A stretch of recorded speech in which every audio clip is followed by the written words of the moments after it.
All right. Happy New Year, everybody. We're already here at 2026. And yes, we are live today. Last week we did a pre recorded show for Christmas, but Happy New Year on New Year's Day. So I am Jayme CheeseSlice. I am the producer and engineer of Uncontrolled Opposition. And today we have a very interesting show for you live on New Year's Day. We have Jake Chansley, the shaman from January 6th.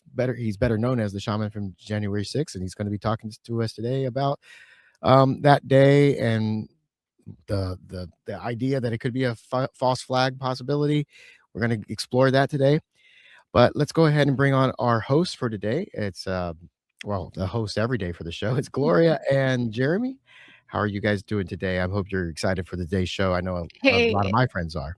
Hey, Jayme. Happy New Year. Very much so. Happy New Year. How are you doing, Jayme? You ready for this New Year to take? Happy New Year. Yeah, let's take this one in a better direction than last year went, and let's have a little bit of hope for today. So let's go ahead and bring in our guest, Jake. How are you doing? Good to see you. Hey, Jake. We're going to get started right now. Welcome. For everybody if this is your first time watching the show, this is a radio program, and we are recording it live here on YouTube for you to see it fully uncut. And after the show, I'm going to take it and edit it down to be suitable for WBAI and the Progressive Radio Network.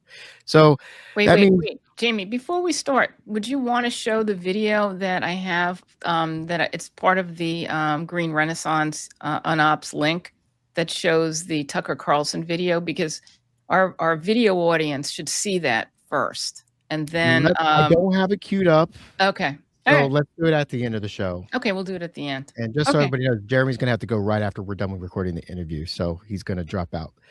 Jeremy has a life. I'm like Gloria. I was about to say, Jake, this is radio. So even though it's okay to curse on YouTube, we got to kind of restrict the cursing for the radio. So I know some of our guests, we've had lots of cursing. Just because you can't curse. I'm a sailor at heart, so I got a sailor mouth, and I will do my best to curb that for this. Otherwise, Jayme has to beep, beep, beep, beep, beep. Yeah. I mean, 1 or 2 weeks, it's fine, but we don't want to have a lot of that. So anyway, we're going to get started. I'm going to hand it off to Gloria, and let's take it away, Gloria. Hey, everyone. Welcome to Uncontrolled Opposition, where together we battle mind wars with truth strikes. I'm Gloria Guillo, an investigative journalist, and I'm here with my co-host, Professor Jayme Kuzmarov, managing editor of Covert Action magazine. Our producer and engineer is Jayme CheeseSlice. The opinions you hear are ours and that of our guest, not those of WBAI, the Pacifica Foundation, or the Progressive Radio Network. This content is intended for informational and educational purposes only and should not be interpreted as professional or legal advice. Listeners are encouraged to form their own opinions. Today's guest is Jake Chansley. He's a writer and spiritual advisor. You may have heard him disparagingly called the QAnon shaman. Jake is the most well-known face of January 6th. You may remember seeing him bare-chested and heavily tattooed and wearing a fur headdress with horns while carrying an American flag as he toured the Capitol building. We are also going to discuss Jayme Kuzmarov's article in Covert Action magazine from May 2024 titled, "There Are Two Narratives on January 6th Capitol Riots." The left calls it a fascist coup attempt. The right calls it Fedsurrection. Which narrative is correct, or are they both? Social engineers understand that people are more susceptible to believing predator class lies when these lies are relentlessly repeated concurrently in all forms of media and include highly edited videos with unrelated and bombastic soundtracks, no less. Within this context, let's consider an alternate view of January 6th, the storming of the Capitol. Perhaps January 6th wasn't a grassroots insurrection.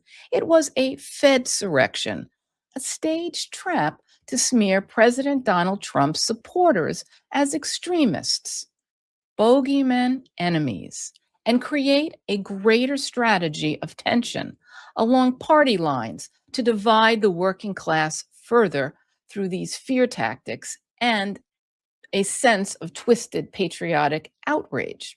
Consider the predator class's prevailing narrative also conveniently shut down valid election questions and ramped up surveillance and provided greater militarization in our police state.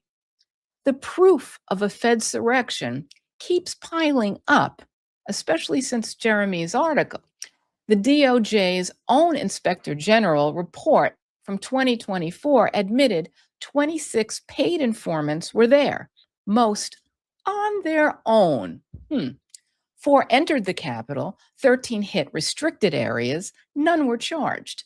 Then in 2025 revelations, 274 plainclothes FBI agents flooded the scene. Proud Boys, 8 informants embedded. Oath Keepers, multiple, positioned right next to leaders like Stewart Rhodes. No warnings of any plot. Ray Epps on video yelling, "Go into the Capitol," whispering to breach the barricades, removed from FBI wanted list, gets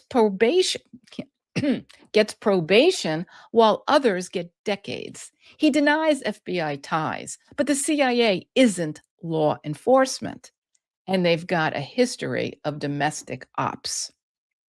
And Jacob Chansley, Tucker Carlson's 2023 footage, exclusive Capitol security video, shows police escorting him calmly through the building, opening doors, walking alongside him like a guided tour. No resistance, no arrest on the spot, yet he was painted as the face of violence and sentenced to 41 months, enduring harsh conditions until released. Who let this happen? Nancy Pelosi, responsible for Capitol security as Speaker. Despite urgings and intelligence warnings, she didn't call in the National Guard.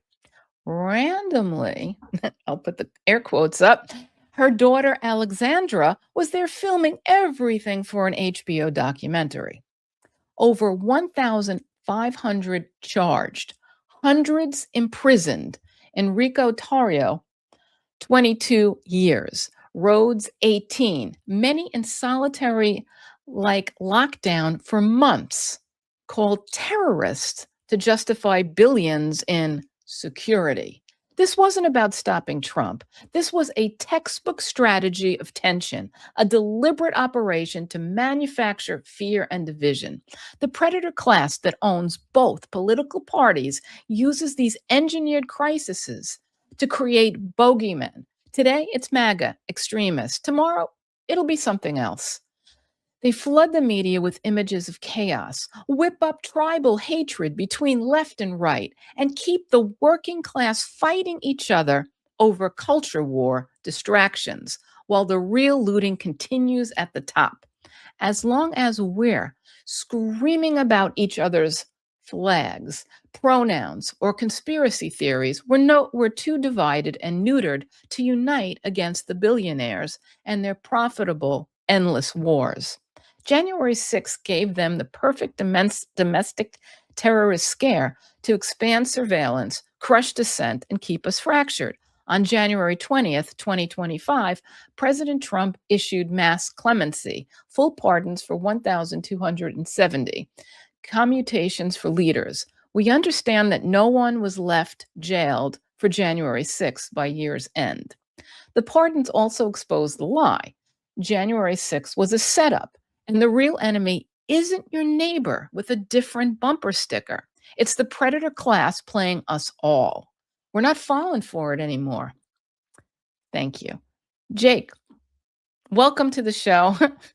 Please tell our audience what inspired you to go to the Capitol on January 6th. What were your experiences there and while in government custody? And lastly, please tell our audience what you've been up to since your release. Well, that's a mouthful. Let me first start by saying you did a marvelous job. You seriously just nailed it. That's why I was like, wow, she's really nailing it to the wall here. You know, you did a great job. That was beautifully said. It was concise. It was just really well done. So that being said, why I went? Well, because we haven't had elections in this country really since 1913, man. You know, that we have not had real elections for decades. You know, and the last real president that we had was JFK. Okay.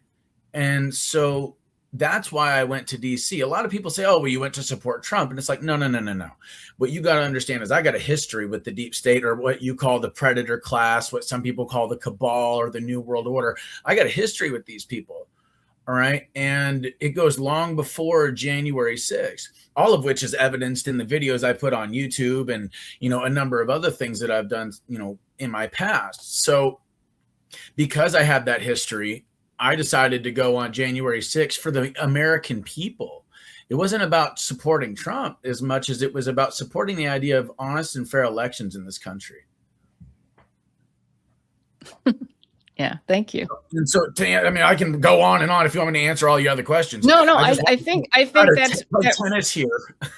I think that's really clear. And my ex-husband also went that day. He didn't go inside the building, but you know, he went for those reasons. He you know, and a lot of people went there for those reasons. And you know, it was changed that people were going there because they were fanatics for Trump, or you know, other reasons they wanted to do damage. But you know, most people that I knew who went had very similar views as you do. Although I think after knowing you and reading all of your stuff on your Twitter page, which was very active up until today, you know, we share similar views, and you know, I just want to give you a chance to speak about them. So I appreciate that. So you were, you know, you were at the Capitol, and what happened there? Was there? I mean, so what I saw is, yeah. Go ahead.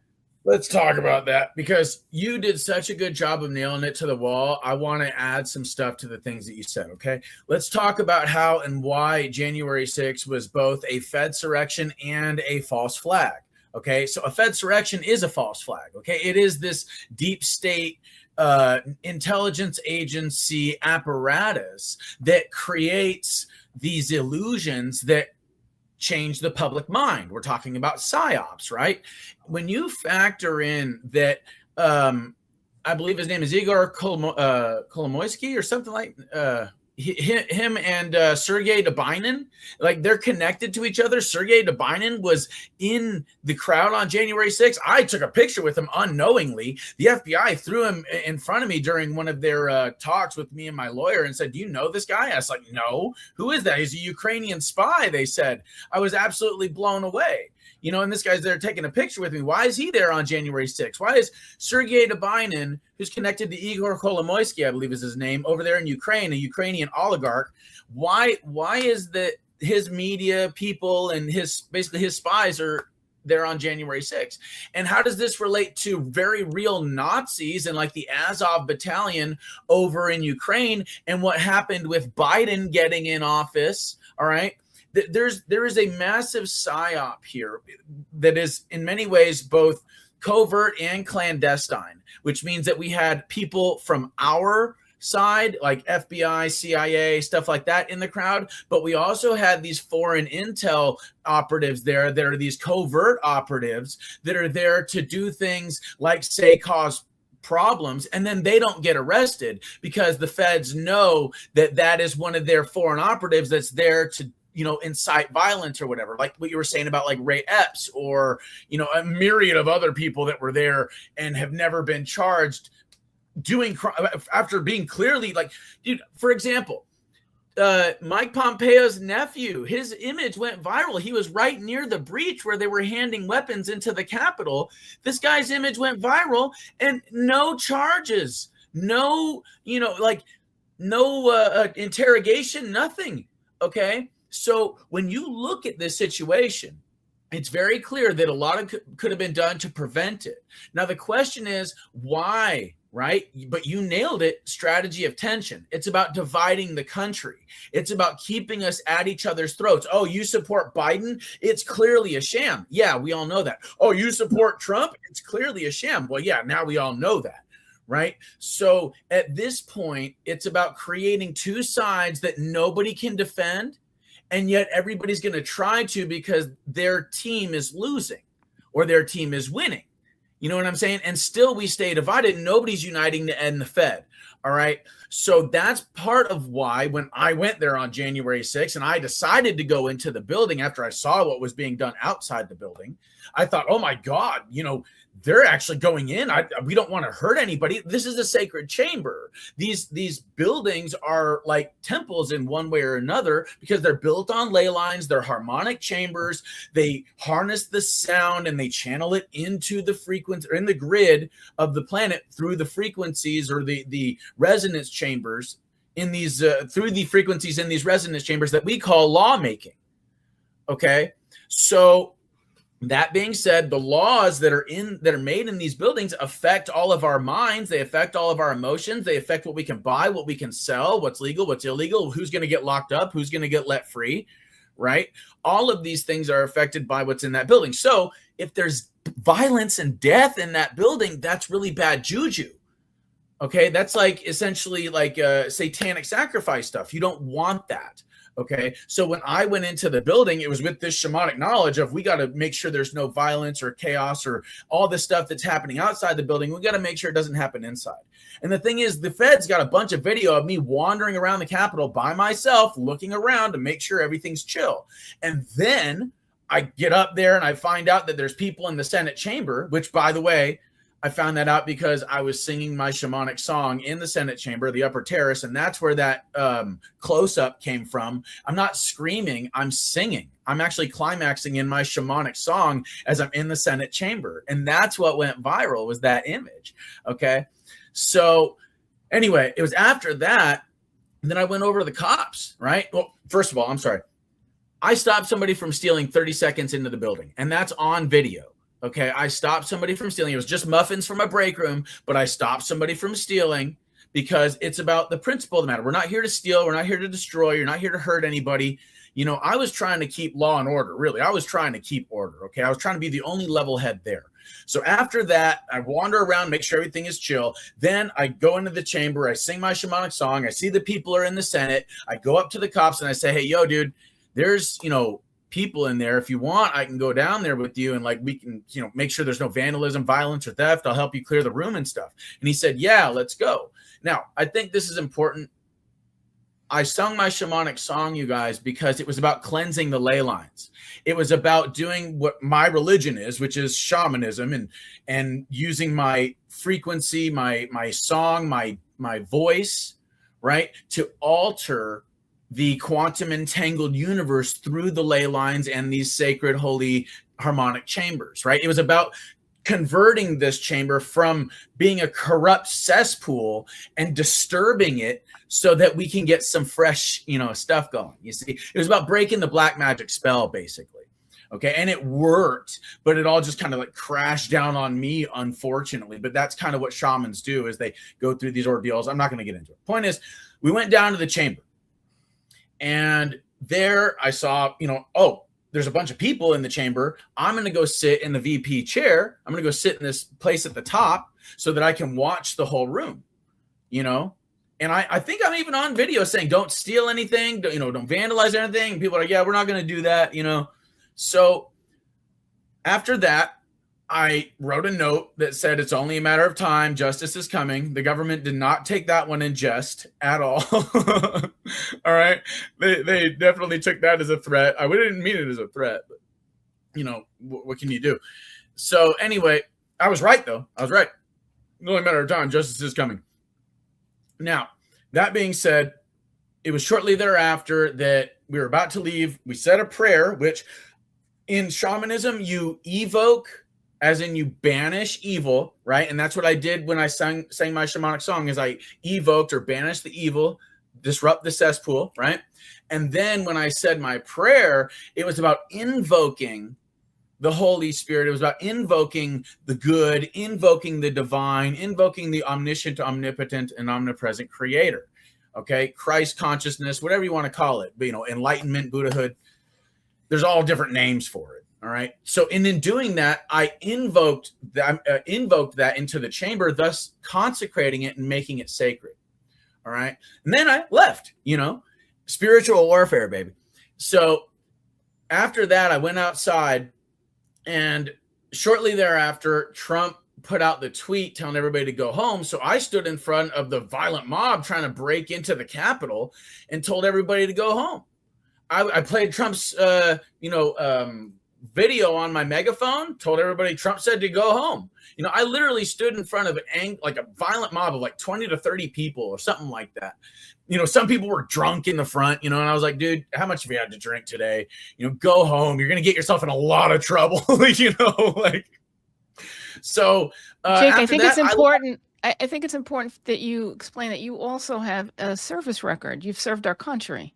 So being brave and defending our government, is something that's very familiar to you. Please just hold on. Say that for a second. Okay. Hold on. Okay. Being brave and standing up to the government is what I do. Well said. All right? Well said. But I'm in service of the people. Okay. When you serve in like the military, you're quote unquote serving the government because you become government property at that point. Something I learned the hard way. You don't want to do that, really. And so in service to the government, no, I don't consider myself in service to the government in the military. I consider myself in service to the American people. I'm volunteering to defend the people, right? The Constitution, the like idea of freedom and liberty, right? The moment that changes, the moment that this system becomes tyrannical and overbearing and evil or whatever, then I'm going to point at it, and I'm not cooperating with that. Gandhi said, if you cooperate with an evil system, you contribute to its evil, right? Well said. Thank you. I just want to make sure that we're clear, because I don't serve the government. Important. I serve the people. I just wanted to explain to our audience that you have a certain braveness and a certain integrity, and which is what led you to stand in front of them, and that you have a history of this. This was not the first time you've stood in front of a crowd to do what's right. So I just wanted to let our audience in on that. Yeah, so please continue. So what happens? You get a well, no, because hold on, I want to address that really quick, because, dude, I did the same thing multiple times throughout my life, in times that aren't on video or whatever, but also there's been other times where I've stood in front of, like, for example, when all that stuff was going on with BLM and Antifa around the country in 2020, and they tried to come to Phoenix, and they did their protests here in Phoenix. Dude, I was there. Not necessarily as an instigator and as an agitator. I was there with my horns, my regalia, my sign that said Q sent me, I was there as myself, not necessarily participating in the protest and not necessarily marching against it, but just observing.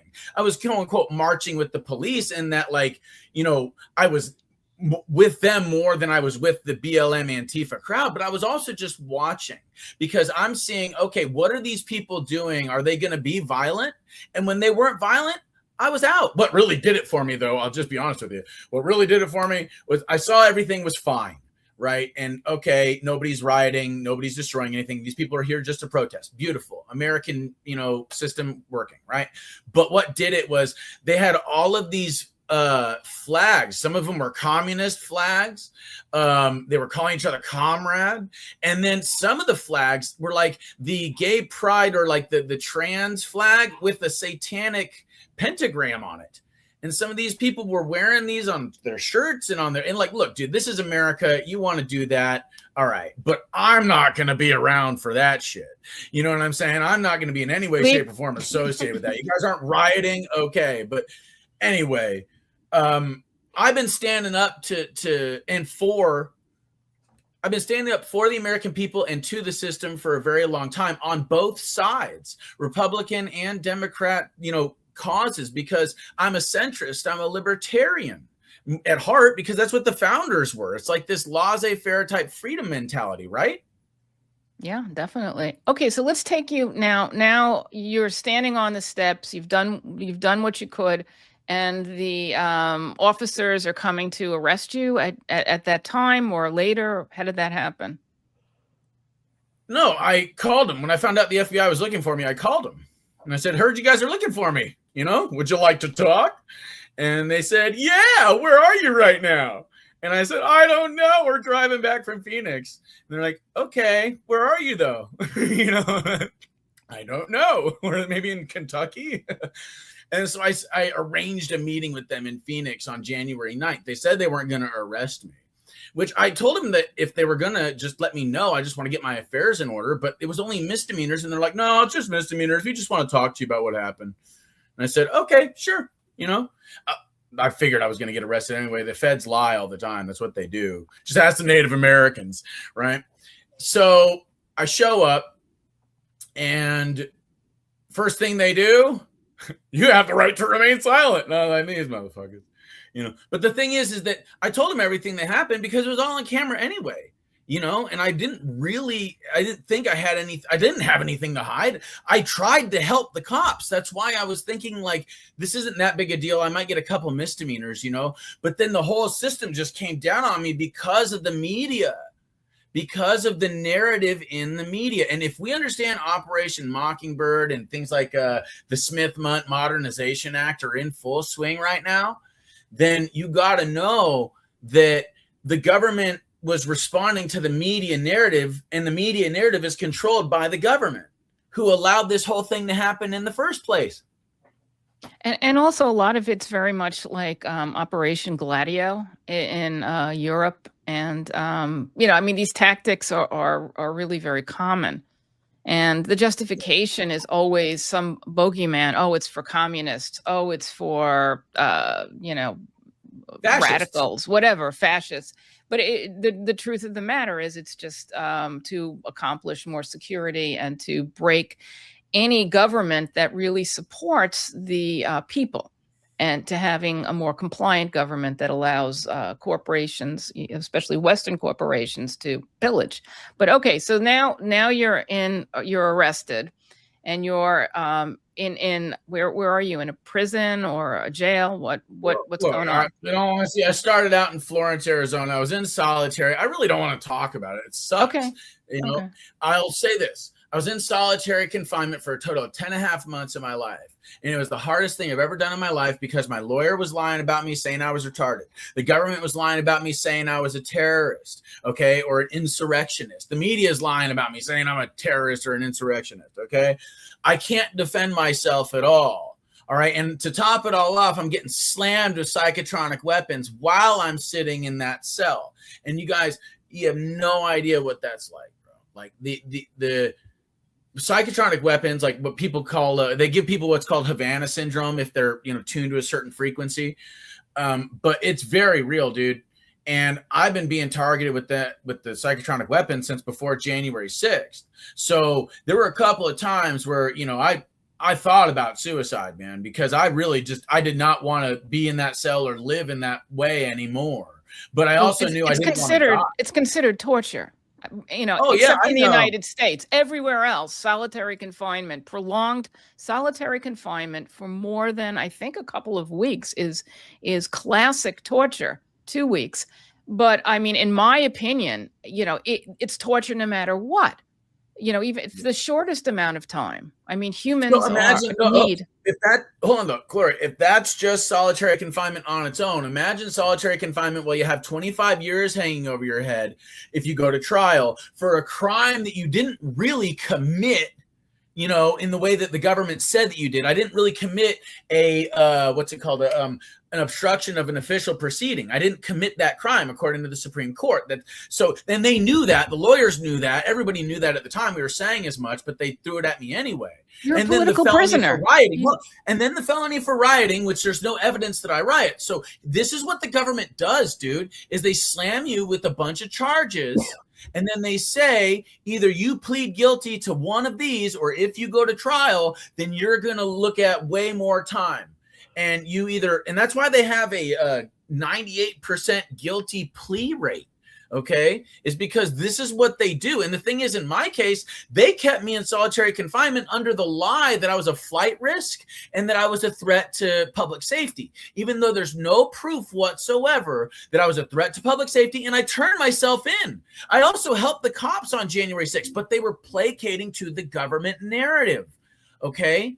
So like, this is the danger of what we're talking about regarding like the government creating these covert or clandestine operations designed to generate certain outcomes in the nation, either dividing people against each other or uniting us for war or whatever. And then good people, honest people that really are innocent get mixed up in all the garbage, and then their lives get destroyed, their finances get drained, and then they get discarded like a bottle cap or a piece of lint or something.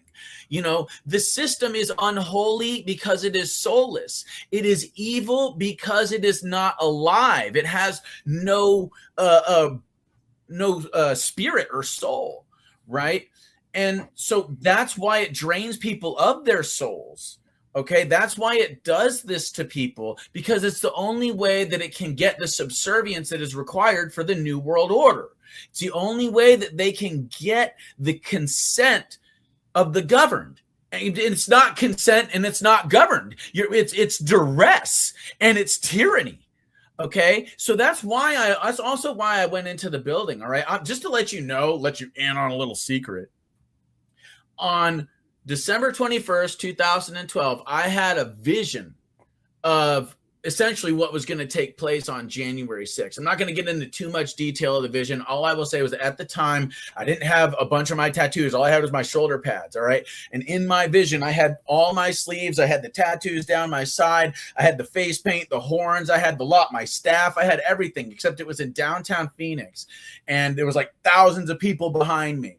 All right. And then in front of us were like these military vehicles with these frequency weapons and like UN and like security people and like American military types, right? Like the deep state, basically. And then I bang my staff on the ground and like scream, or like sing, like a shamanic war cry. And then we all charge. And that was the vision, right? And I was like, yeah, good luck with that. It was just, random vision, December 21st, 2012. I was on mescaline. I wasn't thinking much of it. I was on top of my roof watching the sunrise.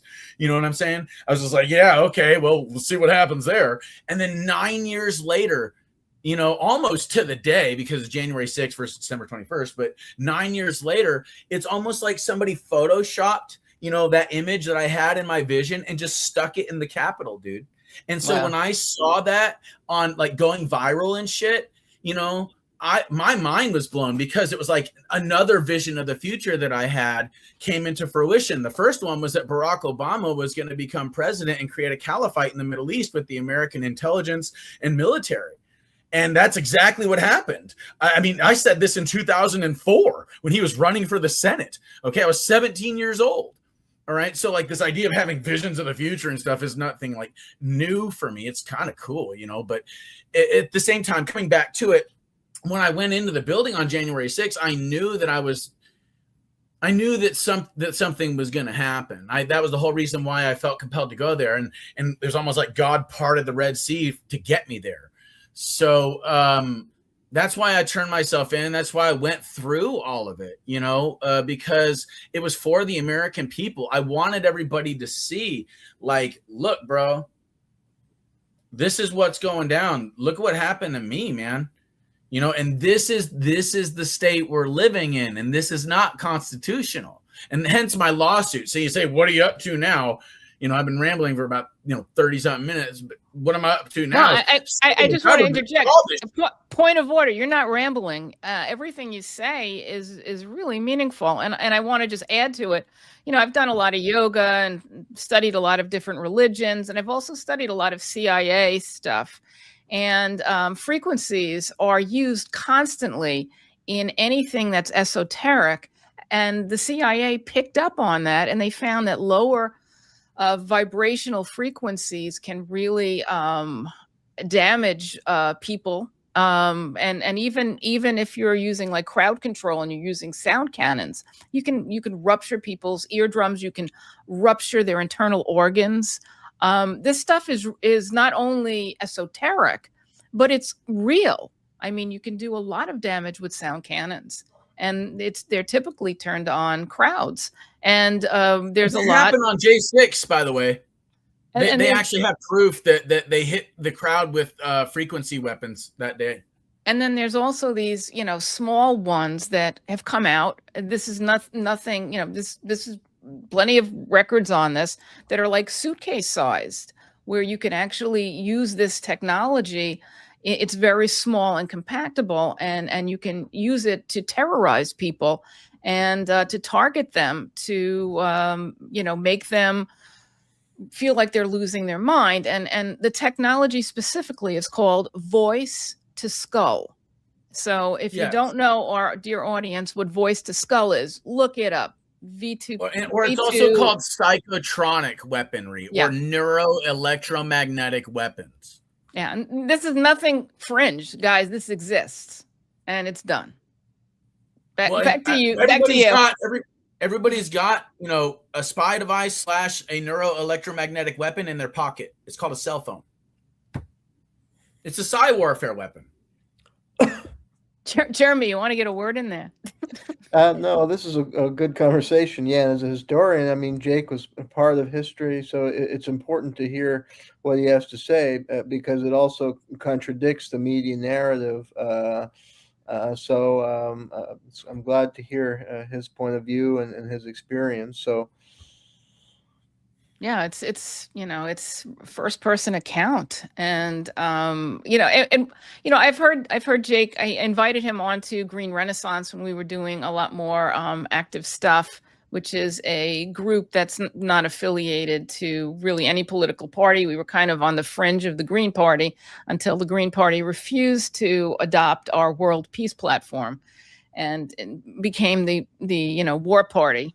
So actually, at one point I can add with regards to the strategy of tension is that in my article I address, I went to a hearing about a year or two after, and actually I'll finish with a question for Jake. I went to a hearing in Congress where there were 3 FBI whistleblowers, and they had been fired by the FBI because they had reported how their superiors were basically trying to get them to fudge the number. They were involved in the January 6th investigation as FBI agents. I mean, they weren't the informants, but they were tasked with investigating January 6 cases. And what they found is that they were being told to, basically wrongful prosecution, and that what they saw was that the FBI was inflating the numbers. That they were creating these statistics of domestic violence extremists, and then they reported this, that they were doing things unethically and doctoring the numbers. And when they pointed that out, even in emails, they were fired. And then at this hearing, they were accused of being Russian agents. Debbie Wasserman Schultz was one of the people, the Democratic congressman from Florida. And she accused this guy of being a Russian agent because he gave an interview in Sputnik News. And she said, "Oh, you're not a real whistleblower." So I think that was an important event that highlights what was at play here. And I think because there was a threat of Islamic terror, at 9/11, which we've had shows about. Obviously, there was some fishy thing that went on 9/11. We won't get into that now. But, they played up the threat of Islamic terrorism for years. And that's the strategy of tension, to keep the public in fear of a threat and terrorism. And, that before that, there was the Oklahoma City bombing that was manufactured. We've had shows about that. That was a false flag operation. And thereafter, they passed legislation that preceded the USA Patriot Act to erode American civil liberties. So they need a new threat.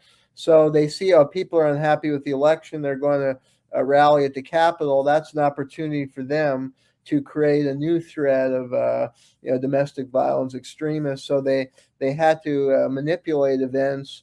And in your case, the person who push people into the Capitol building, which would, was what created the crime, was that people went into the building, was the guy Ray Epps, who was proven to be a Fed, and he never got arrested himself, whereas other people. No, he got arrested. Hold on. He got arrested after like 2 years of everybody screaming about it. And then all he got was a misdemeanor and probation. Just making sure that the record's clear. Yeah, and you guys got all these charges. So one thing I just want to repeat that was part of my intro, my monologue, was that he claimed that he was not part of law enforcement. And I really want to drive this part home. The CIA is not law enforcement. So he answered honestly, he's not part of the police, but saying he's not part of law enforcement did not deny that he was a CIA asset. Thank you. Yeah, and if I could add one other thing from my article, I look into no media was addressing this, that the January 6th committee, when Congress set that up, if you look in, it was headed by Lynn Cheney and Benny Thompson, who was a Democratic senator from Mississippi. And I just looked into Benny Thompson a little bit and was able to find out pretty easily that his top donor in the past was a company, an electronics company that benefited from federal contract and Homeland Security. And then Lynn Cheney also is tied with the military industrial police complex and also Big Wall Street. If you look her up on Open Secrets, she gets money from these big Wall Street firms. So I think that's significant because that's part of the agenda here. That was political theater, the congressional committee they set up, and it was all to blame Donald Trump. So it was to fuel these partisan divisions, because I think that's a strategy of the deep state or predator class, to divide and conquer, pit Americans against each other on partisan lines, so they don't come together against the ruling oligarchy, and then to manufacture inflated fears of terrorism or domestic extremism. And that's a boondoggle for these companies that were funding Benny Thompson and all these other politicians. So unfortunately, the media is not framing it in that way. So the public is on one side or the other. They either think that Trump was screwed over and that this was a just cause of January 6th, or they think that Trump is evil on the liberal side. And Trump is evil. Just to let you know, I know from experience, dude. Just letting you know, like, Trump is an evil person. He's not. Well, I think that too, but there's a deeper layer. It's the Trump derangement syndrome. There's a kind of deeper layer. I think some liberal think Trump is the root of all evil in American politics, where I think they are right on a lot of things about him, but there's another layer that they're missing. And somebody else. Well, hold on. Can we address that? Can we address that, please? Because I think it's important. All right. What we have to understand is that what you were saying earlier, like, let's go back to Oklahoma City, right? What happened like 4 years before Oklahoma City was the end of the Cold War, all right? With the Cold War, we had a strategy of tension that lasted decades. And it also was an excuse to spend all of this money, whether it be on deep underground military bases or weapons or on intelligence operations, because espionage was how they were fighting the Cold War. Okay, that's how. I mean, look at Afghanistan, for example. That was another, example of a covert operation where our intelligence agency is going over there and stirring things up so they can fight the Russians for us, right? So that's espionage. We weren't able to fight them in a hot war, so we did all this stuff, right, through the Cold War. It is this espionage stuff that tried to push our borders or expand our borders and shrink Russia's. But either way, each side, they're communists and fascists, and Nazis infiltrated both sides after World War II anyway. So, there's really no tension between these superpowers. The people themselves is where the tension resides, and them fighting against each other. Right. And then from that slave class, we get this military industrial complex all over the world that's essentially run like Nazi Germany. But it's done so from the shadows through security clearances and non-disclosure agreements and secret societies of people that have access to these security clearances and these government secrets. OK, that being said, we are currently dealing with either communism or fascism in this country, based on whether it's Republicans or Democrats in charge. Okay. Either way, it's Masons in charge. Either way, it's still the New World Order. Either way, it's not constitutional. Either way, it is centralized control from the shadows, because the truth is not given to the people, so they can't actually ever make informed decisions, right? Over half of our government documentation is classified. Over half of our government documentation is classified. We can't access it, even with FOIA. Okay, so think about that, and think about how handicapped we actually are when it comes to a real education of our real history, of what's really going on at these high levels of power. If we understand what's going on with Jeffrey Epstein, what's been going on, then coming back to the end of the Cold War, you have all of these moments where the military-industrial complex needs to justify movement of weapons, the creation of bases, and espionage. All right, or funneling money in a different way that was being done similar in the Cold War, but now on this other side, you can't really, like, what are we going to do? So they manufacture terrorism, they manufacture fear in this narrative so that they can lock down the country further. Now, you got Oklahoma City, okay? You also got the Bosnian War, okay? And so you've also got that, there's the strategy of tension there, and also human trafficking, all right? And all of this is being done by Bill Clinton. And money laundering. Money laundering yes, is money a laundering. biggie. Oh, yeah. Well, but Yeah. whose pocket is Bill Clinton in? Epstein, right? And then you got Bush, okay? Nazis, bro. Prescott Bush was a Nazi. H.W. Bush's father was a Nazi. Well, going even further, we did a show on Hitler, and who was Hitler's tutor? Who taught Hitler how to be more effective as a speaker? Was this guy from, was it Harvard or Yale? Huffsey Putzdangle. Well, yeah, we had an author who published a book arguing and providing some evidence that Western intelligence agency helped groom Hitler as part of a grand strategy to provoke World War so they could crush Germany and establish Anglo-American Hold on. Are you guys familiar with I.G. Farben? Because from what I understand, I.G. Farben was the one that was behind the rise of Hitler, but I.G. Farben and Standard Oil had gone like this. So this is why we got both sides funding basically funding the war, whether it be Rothschilds or Rockefellers or whatever. Everybody's making bank. Okay. Yes. But I want to come back to it. Hold on. I want to come back to this idea. Before we go, okay, go ahead. I want to ask one more question in our time, but go ahead. Go ahead. No, go ahead. Go ahead. No, you go ahead.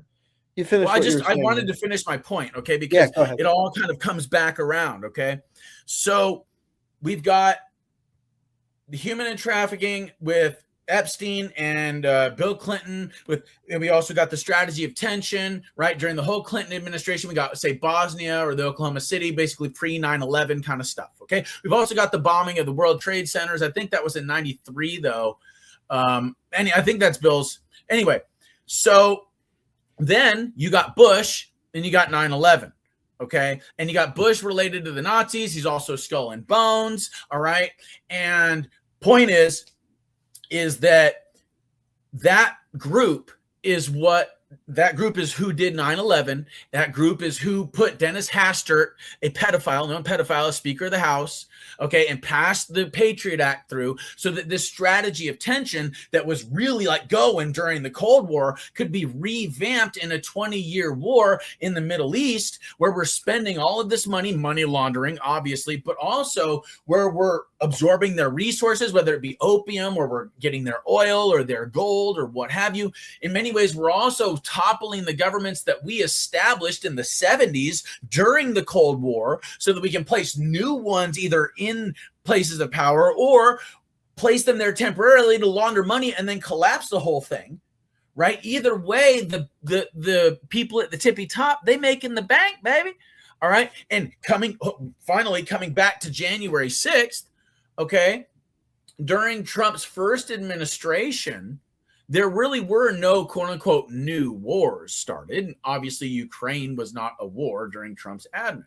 Okay, it was during Biden's. So this movement is essentially a power, is a regime change from either a fascist or a communist state. But either way, Israel's in control. Either way, the American people are getting sucked dry on taxes, either for the war machine, or for the welfare state, right? Either way, the American people are not benefiting. And we're divided amongst each other because of false flags like January 6th, you see, or because of COVID and it being pushed in the media over and over and over again to create what? Essentially a new world order Nazi medical lockdown, right? So that being said, I saw all of this.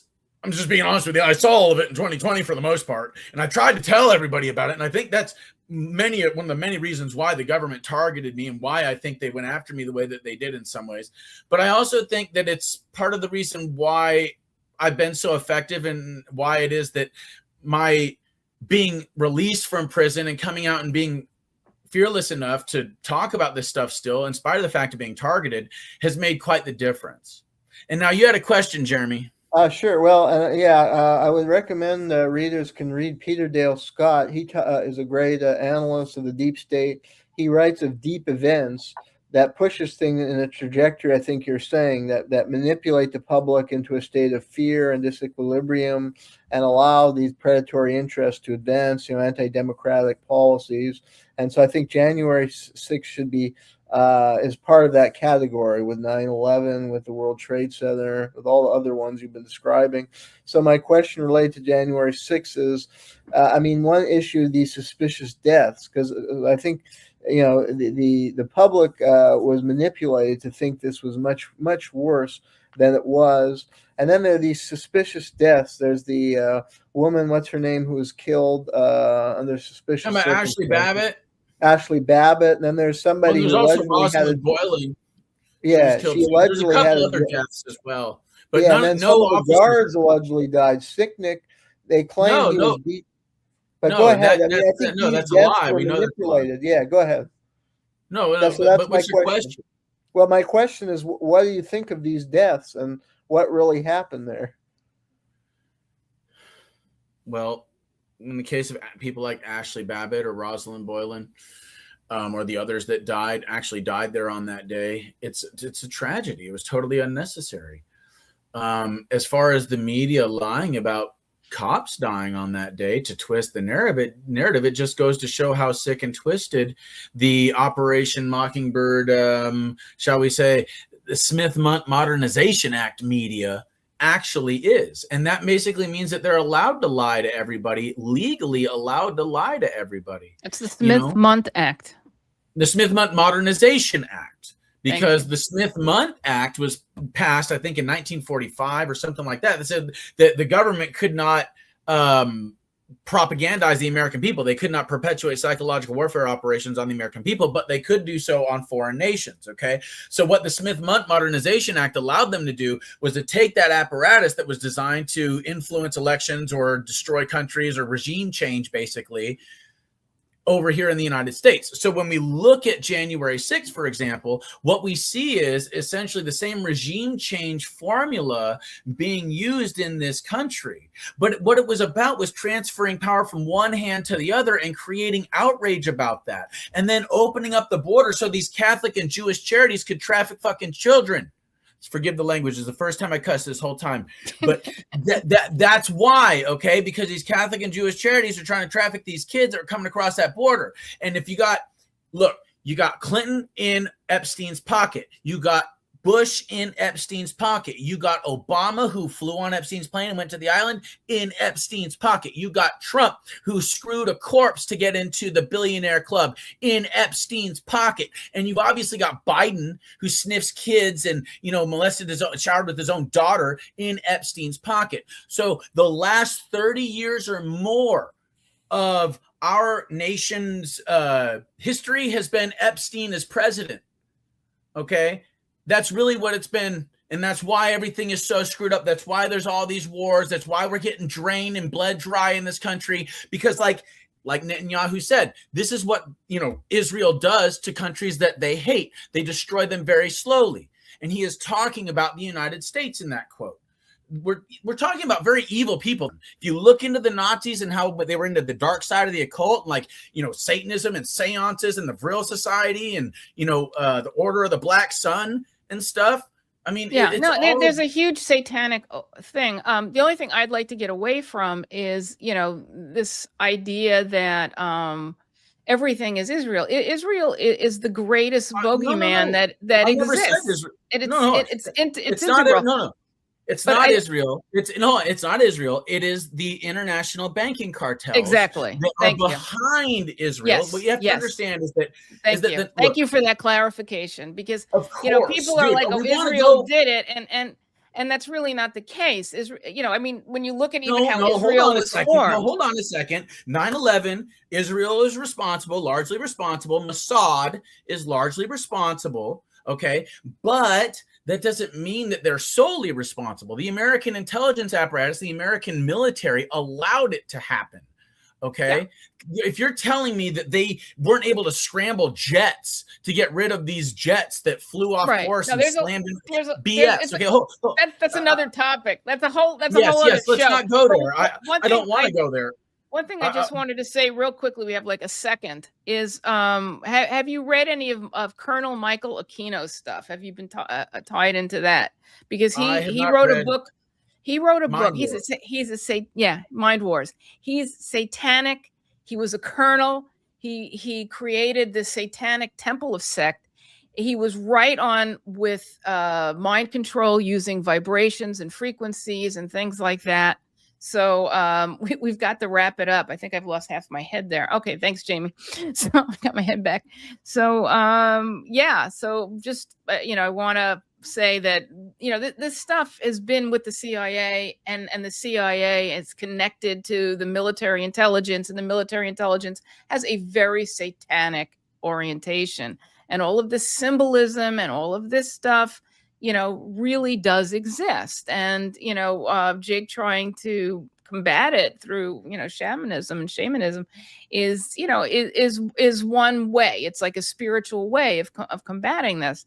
So I'm just saying these concepts aren't far out. And if you look up Colonel Michael Aquino and Mind Wars, you'll learn about frequencies and all of this other stuff. And this was written, I don't know, in the 70s. And I'm sure he wasn't original either. I'm sure he got it from people from the 40s or 50s. But satanic ritual abuse, Gloria. It's yes. Satanism 101.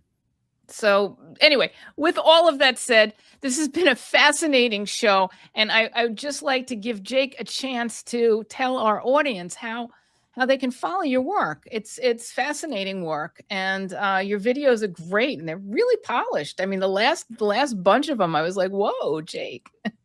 So please tell our audience. Well, you can find me on Twitter if I'm activating my profile or not, at America Shaman. That's America Shaman on Twitter. That's pretty much the only way, unless you want to like send me an email, Forbidden Truth Academy at protonmail.com. If you want to do that, you can do that.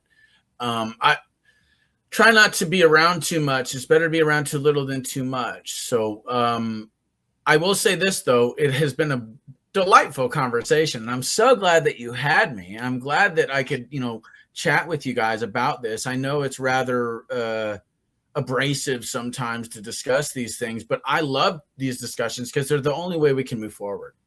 Yeah, and it's great. It was so surprising when I heard you speak the first time, and I saw you, on Tucker Carlson, and you have so much in common with us. Really, it's it's amazing, and we really need we need more people to stand up and to step forward, and we really commend Jake's heroism for doing that. And it doesn't always end well for heroes. It doesn't always people get crucified.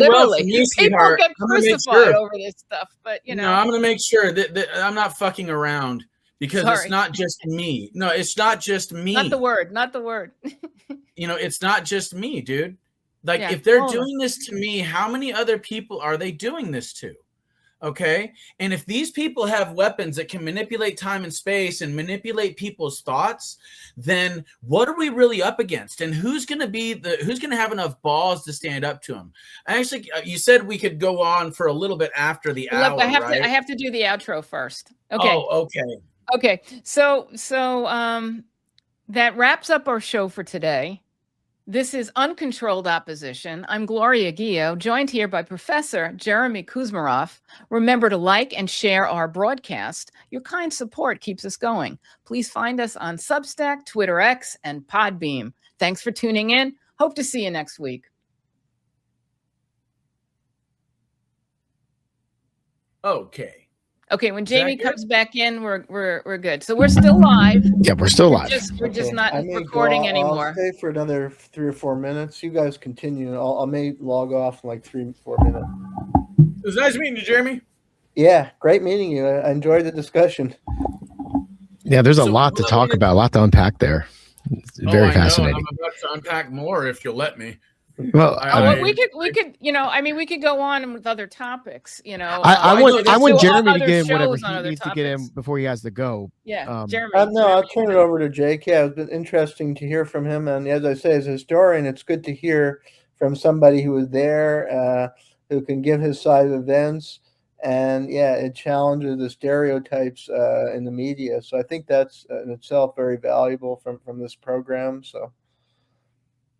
And Jayme and I knew that January 6th, just going back, Jayme and I worked closely together on Covert Action magazine, and I was doing a lot more writing back, I don't know, around that time. And, we knew January 6th was a Fedsurrection right from the start. It was just, how do we prove it? And what we found is that the left would not allow us to promote any narrative that was against the prevailing left narrative. Even though we were left, we were saying, this doesn't make sense to us. It has all the hallmarks of a false flag. No one would allow us to write it or say it.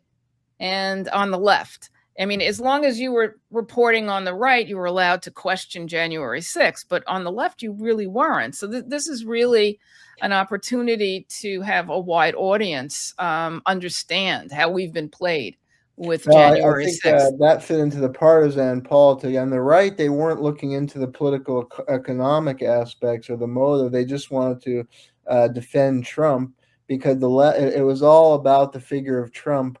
And the left and Democrats, focused on him. And I was critical of him. I think Trump inflamed people. He didn't have proof. I think all our elections, as Jake pointed out, are flawed. He didn't have proof that he won. Even if there was a lot of vote rigging, we don't know that he won that election. There's never been an empirical study. And he said right away that he won. I don't think he's blameless at all, but the left wanted to solely focus on Trump himself.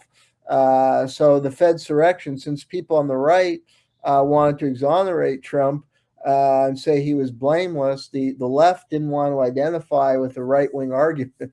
I've kind of seen that with Pearl Harbor as well, because they defend FDR, so they don't want to entertain the idea that FDR manipulated the events around Pearl Harbor, because that was people on the right had been alleging that at that time because they hated FDR. So it goes into the partisan politics, and that may be part of the strategy of tension, is that they want us. And so, a lot of these outlets are compromised, right and left. And that's why they weren't reporting in the left outlets, and the right outlets had a certain line. But that's the strategy of tension, to get people to pit people. It's a divide and conquer strategy. I think that's part of it.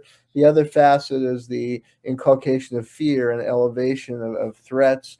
And this is the new threat they came up with, domestic violence extremism. So they elevated that threat through manipulating the media images of January 6th and doing what these FBI agents testified about. And that justified, because right after January 6th, they passed all this legislation to fund the police even more funding for FBI, more funding for Capitol Riot Police, more funding for Homeland Security. And then these companies make more and more money. And that's why the congressional committee was this theatrics, and they had this guy, Benny Thompson, and, he had a background in the SNCC, in the civil rights movement. So they used him to get the liberals on board with this project that benefits the military industrial police complex and erodes further our civil liberties. So that's the main thrust of my take on the whole events. But That's well Well, said. yeah, dude, the situation with January 6th is a part of a much larger problem. Okay. And it's a problem on both sides. Republicans and Democrats are equally compromised. Okay. And I kind of want to, like I said, get back to what it is that I was saying earlier about the Nazis and history and what we're actually dealing with here, because I think in context, we will be able to see how it is that January 6th plays a role, especially with Sergei Dubinin being there, the Azov Battalion, the Nazis in Ukraine, and all that stuff. Okay. So, and how that intertwines with the military industrial complex here in the United States. Okay. So, are you guys familiar with the Nazi bell? no. I think I've No? heard Okay. of it. So in World War II, or before World War II, the Nazis were going around looking for all sorts of occult items. All right. Like the Spear of Destiny, or, the Ark of the Covenant. This is where the whole Indiana Jones, Ark, and the Lost Raiders of the Lost Ark and all that comes from, is because it's actually based on reality. The Nazis were looking for things like Hammer of Thor or Mjolnir. They were looking for all sorts of stuff. And one of the things that they did is they went to India and they talked to the mystics there about what the Mahabharata and the Bhagavad Gita were saying about Vimanas, these like massive flying vehicles that used gyroscopes and liquid mercury to create essentially an anti-gravity field around a building, like a skyscraper, and allowed it to fly around the sky like it was a fly, or like it was, defying gravity. Okay. So they went there, they got the schematics, they brought them back to Germany, they put it all together, which is, you guys know what gyroscopes are, right? Mm-hmm. Okay, so you can set them on their side and they won't tilt over, they just keep going. It's basically like anti-gravity, right? So they found that if they put liquid mercury in the gyroscopic vehicle, or in the gyroscope wheels, and then they turned it on, that it amplified the signal of the gyroscope. It amplified this anti-gravity field through magnetics. Okay. And it surrounded what they call the Nazi bell. They created the Vimana like structure that's like a bell like structure. But then they also, that was successful, they started creating flying saucers. And have you guys ever heard of the Foo Fighters? Not the band. I'm talking about the Nazi Foo Fighters in World War II. No. Oh, you guys, that's where the band gets their name from, dude. Okay. Oh, I didn't know that. So the Foo Fighters were these like balls of light, these large basketball, sometimes Volkswagen, all depending, these balls of light that would go over the engines of Allied aircraft in the skies of like over Germany or Europe or whatever, or in some cases Antarctica. And then they would bring down the engines by shutting off the electrical circuits in the planes. So they didn't actually fire weapons. They just shut down the circuits and fried the circuits in the plane, and the plane would go down. Okay, this is like common knowledge. These things were around in World War II. Okay, it was highly classified, because what this means is that the Nazis have tech that the Allies don't have, and that will frighten the Allies quite a lot, because they're asking people to go overseas and fight these people. But if they're outgunned, I mean, like, what, you gonna throw a tank at them? I mean, come on. So point is that there's all this tech that the Nazis had because of the Vimanas and because of their working with secret societies. All right. The Masons have been working on flight and stuff for a long time. I'm not going to get into the history of ufology here. Suffice to say, they saw these boat-sized ships flying across the sky in the late or early 1800s. Okay. So this idea of unidentified aerial phenomena goes way back, and it does orient around Germany and secret societies therein, like Bavaria and stuff like this. All this orients around the Rothschilds as well. Now, coming back, World War II, the Nazis get this tech. This tech is able to manipulate time and space. They also are understanding, because of their experiments in the concentration camps and mind control and stuff, they understand how to use frequencies and stuff to either charge their society for war and the creation of like a Third Reich, or how they could, divide them and get them to hate their own people or whatever. So we're talking about black magic here. The use of propaganda, what we were talking about earlier, strategy of tension, is created by trigger words, trigger images being combined together to create an instinctual response in the subconscious mind, an emotional response that's directed at either an individual, a group, or a nation. Okay. So the Nazis figured out how to do this. They also figured out how to manipulate time and space. And their IG Farben spy apparatus, which had already infiltrated every major American and global corporation that was their competition, created a bunch of restraint of trade agreements with all of these corporations to create essentially an interlocking corporate grid system that surrounded the entirety of the planet and monopolized all their resources, all their labor, and all their currency. And then through this corporate espionage apparatus, these Nazis basically infiltrated foreign governments as well during, World War II. Okay. And this is why we see things like Ford having factories over in Germany during World War II, manufacturing planes and cars and stuff like that for the Nazis. And we also see Operation Paperclip. Well, no, we're getting there. Okay. Hold on. Okay. Let me not jump the gun. It gets interesting. Trust me. It gets bananas. Okay. So the Nazis understand that this technology is next level, but they don't have the industrial might of either the Soviet Union or the American military industrial complex. Yeah, I'm going to have to run, so I'm going to watch this after to finish what you're saying. So, because I got to go somewhere. Great Jayme. talking with you. Yeah, I really enjoyed it. Thanks. Okay, Thank you so much for joining us. And we're going to stay on and hear this out. Go ahead. It's almost done. Just hear me out. Go ahead. So the Nazis, realizing that they don't have the military industrial might to beat the Soviet Union or the United States, they devise a plan that they can use this espionage apparatus and all of these people, all these oligarchs that are working with them toward this new world order. The Rothschilds basically run the Fed, they run the international banking cartels, blah, blah, blah, blah, blah, right?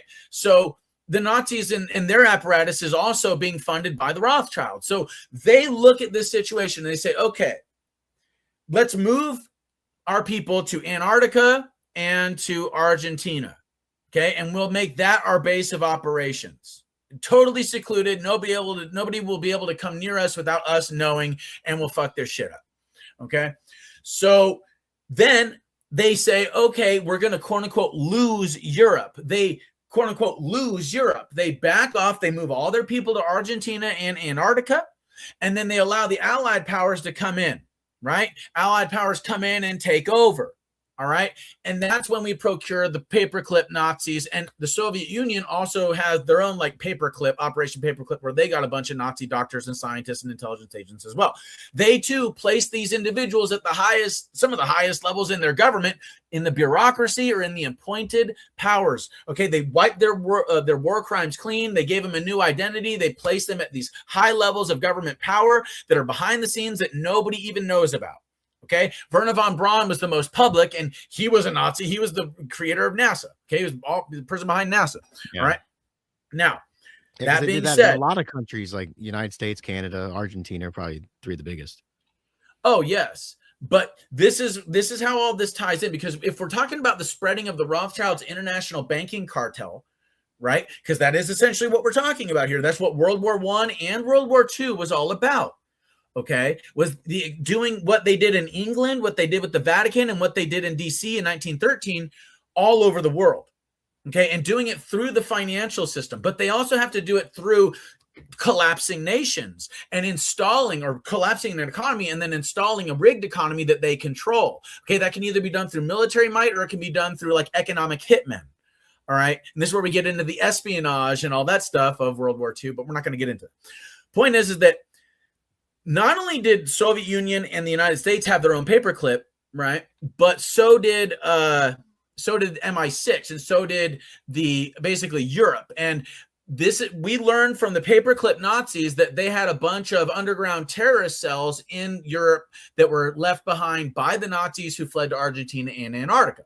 Right. So the military industrial complex of the United States, allied with these Nazis and MI6, decide that we're going to use these Gladio operatives, right? That they're going to topple all these European governments. They're going to topple all these economies, create a bunch of terrorist attacks, right? So that they can create the European Union and they can create NATO, right? NATO is just short for Nazi. Okay. It's the Nazis taking over Europe. Okay. Now, the Nazis took over Europe. The Nazis took over the United States and their military industrial complex. They took over the Soviets, and they're running everything from Argentina and Antarctica. There's people in our government that are like, we can't have this. We need to do something, right? So we send Admiral Byrd down to Antarctica so that we can take the Nazi base. And the story goes, some flying saucers come out of the holes in the ice, and they shoot down all of our birds in the air, and they saw one of our small boy ships in half with the laser. Right. And then so Byrd goes, what's that? I've heard that. And the other story is with Admiral Byrd is he disappeared for 3 hours when he was doing an exploration. And he said he interacted with like these aliens or like Nazi type people that were speaking German. And yeah, he's got a whole nother story there. It's hard to believe. So, but it's not if you just hear me out. Now, this is where it gets interesting. Hold on. This is where it gets cool. It's very weird. It's very interesting. There's no coincidence in this world, especially when you're talking about time travel tech. Okay, so now, well, I have to say I'm not familiar with the time travel stuff. That's that's essentially what inertia propulsion or anti-gravity technology is, dear, is time travel. Okay. I'm not going to get too deep into that just yet. What is important to understand is that shortly after another show, shortly after what's called Operation High Jump, where Byrd went down to Antarctica in Argentina, that area, shortly after that is when we got on July 12th, 1952, we got a UFO flyover in military formation over the United States Capitol. Okay. And you can look up the photo. It looks like a bunch of Foo Fighters are up in the air. That's what it looks like. It's these bright lights in like military V formation coming over the the National Capitol building. All right. You can look it up. Now, that was the Nazis' way of saying, we got you guys outgunned. We got you guys outmanned. You can't come down to Antarctica and take our shit. We have time travel tech. We have anti-gravity tech. We got lasers. We got all sorts of stuff. We've infiltrated your government through Operation Paperclip. You got nothing. All right. That's what that was about. All right. And then it was shortly thereafter that we get things like the Korean War. We get things like the Vietnam War.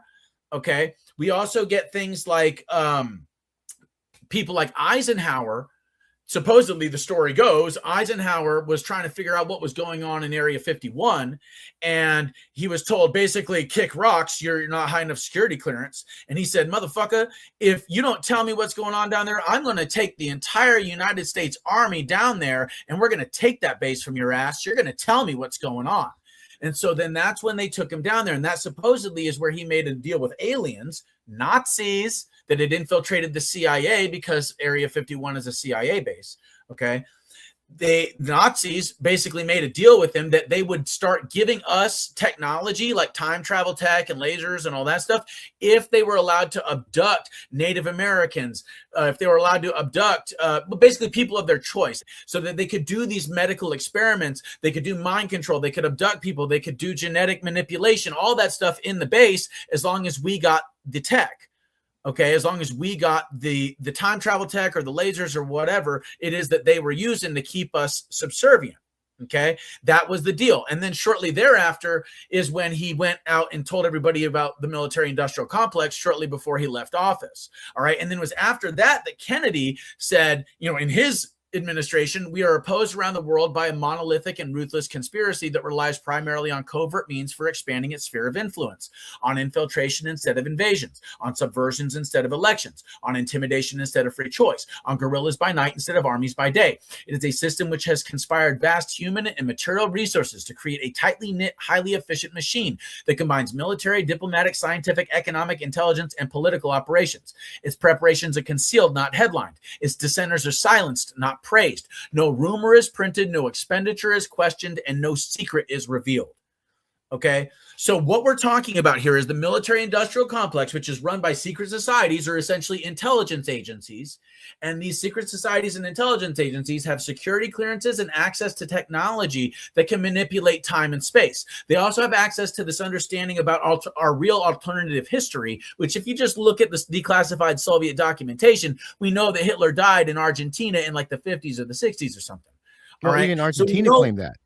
not too long Yeah, ago. and they did. Yeah, they claimed it in Argentina too. Yeah. So it's like, okay, so what exactly are we talking about here? We're talking about a very real alternative form of history. We're talking about a massive black magic spell that has been placed over the minds of the people, and orienting around all of it is Israel. Because after 1945, what I think it was like 1948 or 47, I think it's 48, the state of Israel was created by the Rothschilds.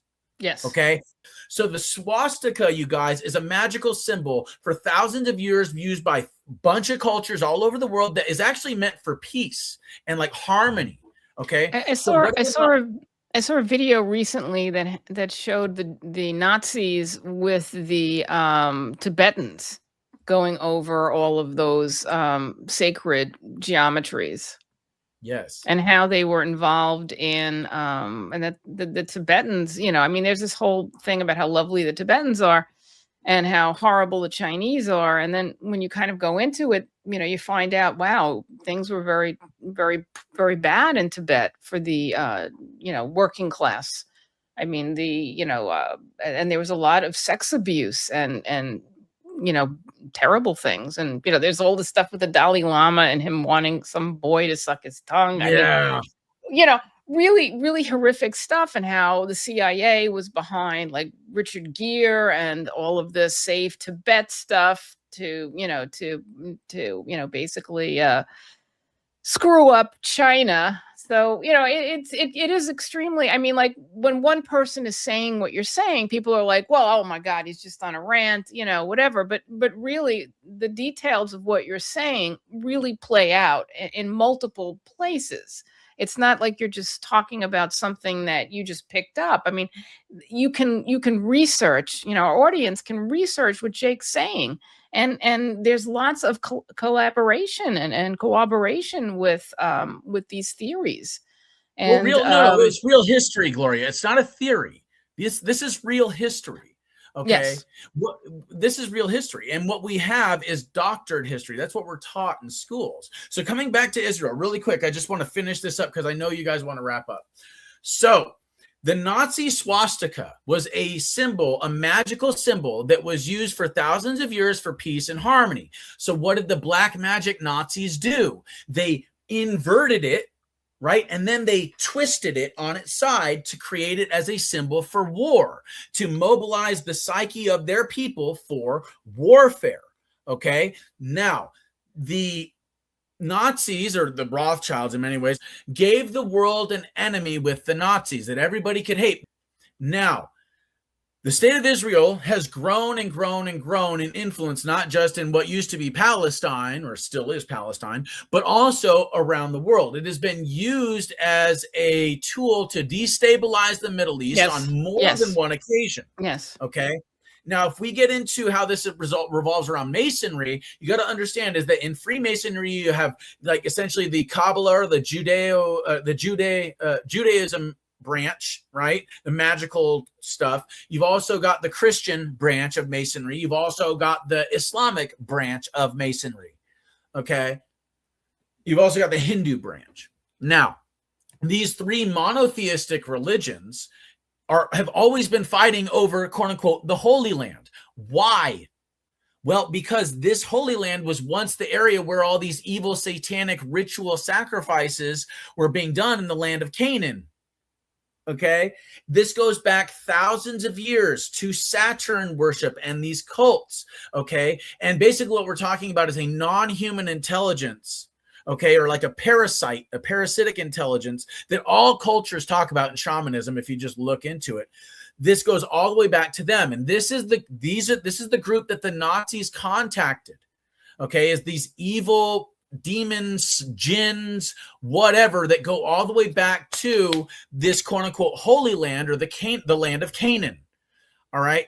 Now, that being said, how does all this relate to what we're going through now? Okay.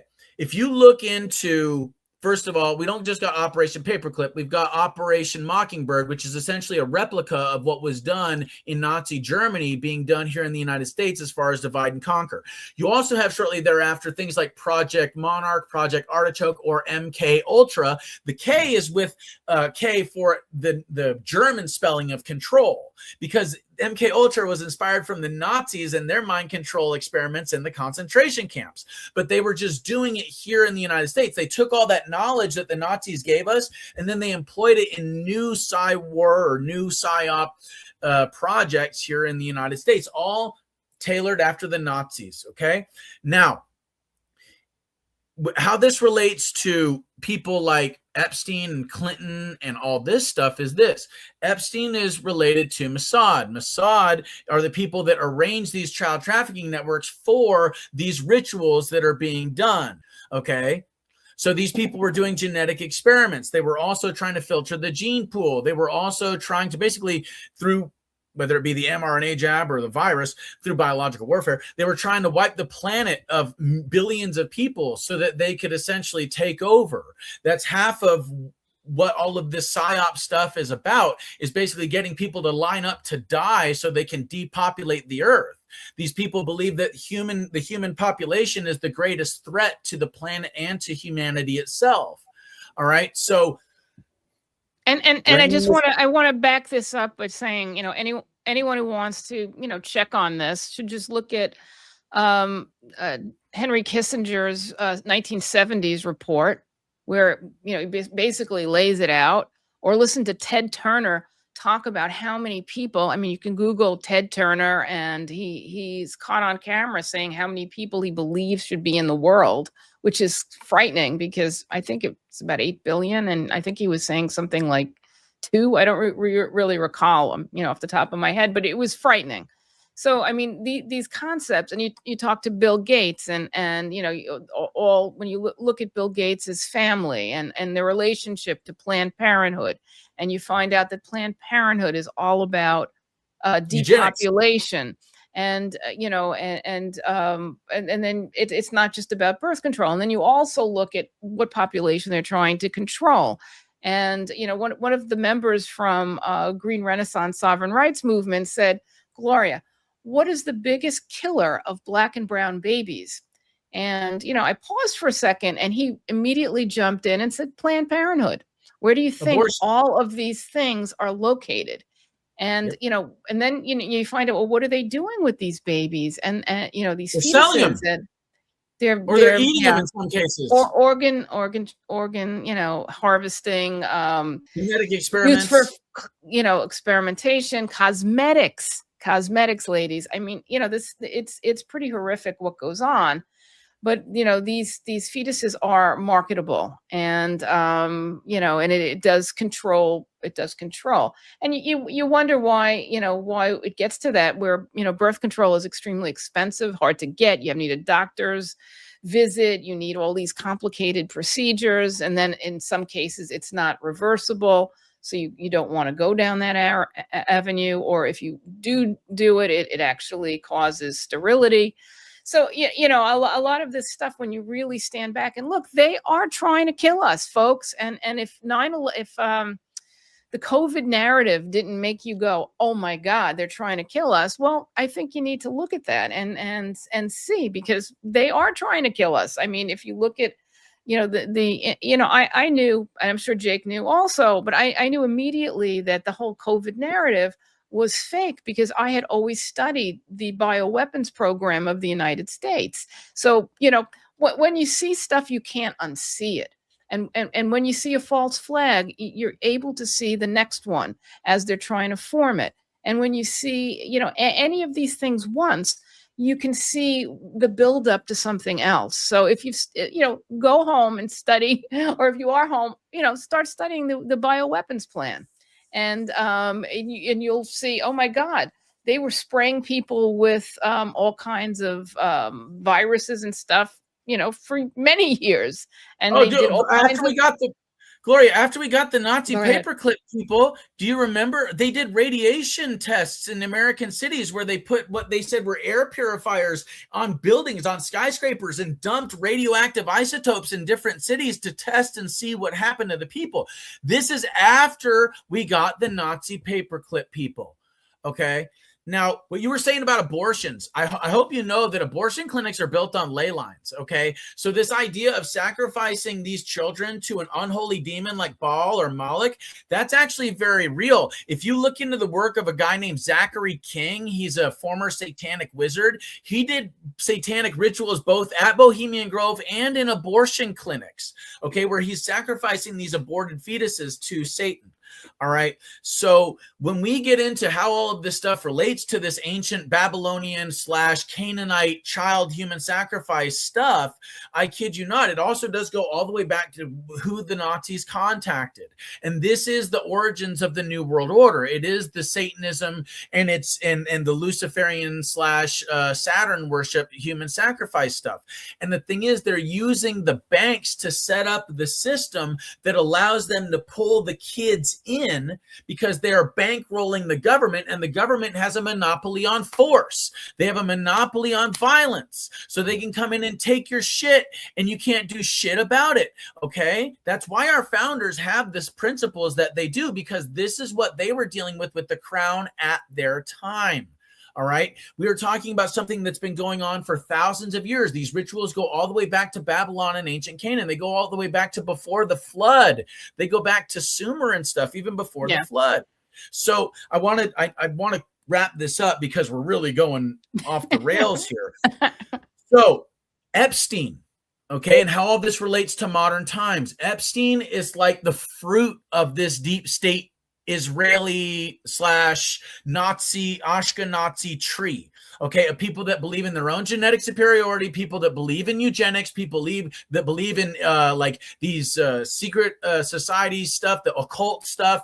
They have security clearances, they have non-disclosure agreements, and from these security clearances and non-disclosure agreements, they not only keep everything legally secret, legally from the public, they keep their crimes legal, but they also hide them behind these veils that we don't get access to. Like I said, over half of our government documentation is classified, okay?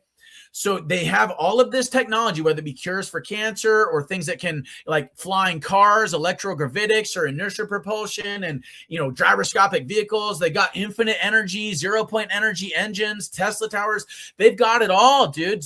Room temperature superconductors. They've got it all, but they aren't releasing it because the system that they're using, the Fed petrodollar, is used to enslave all of us toward this system that they use behind the veil to control humanity, to keep this illusion that the Nazis lost World War II going, to keep this illusion that Israel, which if you look at the flag of Israel, it also is a sacred symbol, just like the swastika. It's a magical symbol. I don't know if you guys are aware of this. And in this way, through the Nazi swastika, or their use of the swastika, their inversion and twisting of it, and the use of this star, they're casting a mass black magic spell. They're using trigger words and trigger images to create emotional responses to garner our support toward their cause. And this has been a cause that's leading us over a cliff successively. Epstein is a perfect example of how the whole system is set up all over the world. In every single country that has a Rothschild-owned central banking system, you have an Epstein. You have a child trafficking blackmail ring that controls the government. And this is the problem. This is why my lawsuit is so important. Okay, because it basically takes all of this stuff, that all these crimes that they're guilty of, it places them all in one thing. I prove that they've targeted me. I prove they've targeted the black race. I prove they've targeted the whole of the American population in that lawsuit, and that they've committed treason, and that legally they have to surrender all of their authority and finances over to me. Okay, because I'm the real American president. If you look at the lawsuit, you will understand why I'm saying that. It's because I have a record of resisting this evil Nazi Fed system. I have a long record of it. And I also have a plan that's decades and centuries like ahead on how it is that we can not just move away from this system, but create a better one. Well, we all want a I better would system, say, that's for you know, sure. where I've always stopped short is, you know, I mean, I see my role in all of this as basically dispelling myths and trying to bring clarity. I've never had any plan as to how to get out of this mess. So, you know, I'm very open to other people's ideas of how to proceed. You know, my job here is to say, hey, think, people. You know, question narratives, use your own gut instincts, hear different people speak, even if you don't think you'll agree with them. Just give everyone a listen, and be open-minded to alternate narratives, and use your deductive reasoning. Hear different opinions, and sit and think and ponder and do your own research. Because really what happens is we become dumb when all we do is follow the prevailing narrative. We're not using our analytical abilities, we're not using our critical analysis. We are dumbed down, and you know, anything that isn't used, from a muscle to the brain, just atrophies. So, you know, we hope with our show that we get people, you know, hyped up At to least think, and thinking about them. you know, to think about these things. So I think we better call it. But you know, Well, did you want to share Jacob, the Tucker you're Carlson one of video? us. You should. Oh yeah, yeah. Please, I just want everyone to see this, because this video existed, but they wouldn't play it in any of the legal proceedings. They hid it. They intentionally hid it. And the videos that they did play were doctored and altered, and they had like these soundtracks that made it sound like these were these, you know, mobs from, like, you know, these Viking mobs, you know, taking over a city. You know, they had these soundtracks that were just outrageous. And when you see this video, you know, let's play it. Good. And this is the one from Politico that they shared about from Tucker Carlson. This is before Tucker got fired from Fox. Nearly 4 years in prison, far more time than many violent criminals now receive. What did Jacob Chansley do to receive this punishment? You turn it up. To this day, there is dispute over how Chansley got into the Capitol building. But according to our review of the internal surveillance video, it is very clear what happened once he got inside. Virtually every moment of his time inside the Capitol was caught on tape. The tapes show that Capitol Police never stopped Jacob Chansley. They helped him. They acted as his tour guides. Here's video of Chansley in the Senate chamber. Capitol Police officers take him to multiple entrances and even try to open locked doors for him. We counted at least 9 officers who were within touching distance of unarmed Jacob Chansley. Not one of them even tried to slow him down. Chansley understood that Capitol Police were his allies. Video shows him giving thanks for them in a prayer on the floor of the Senate. Watch. Thank you, Heavenly Father, for giving the inspiration needed to these police officers to allow us in this building.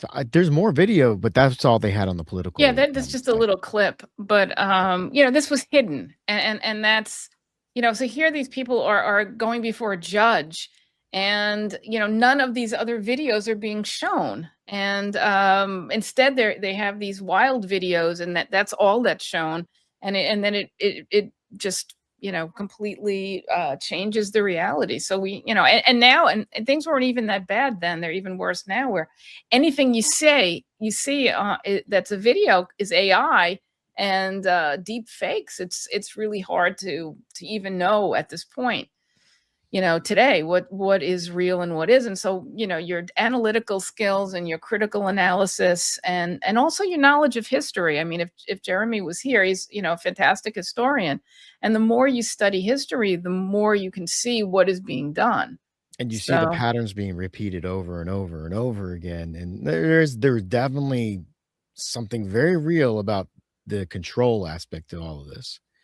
And the evil and satanic aspect is really is chilling.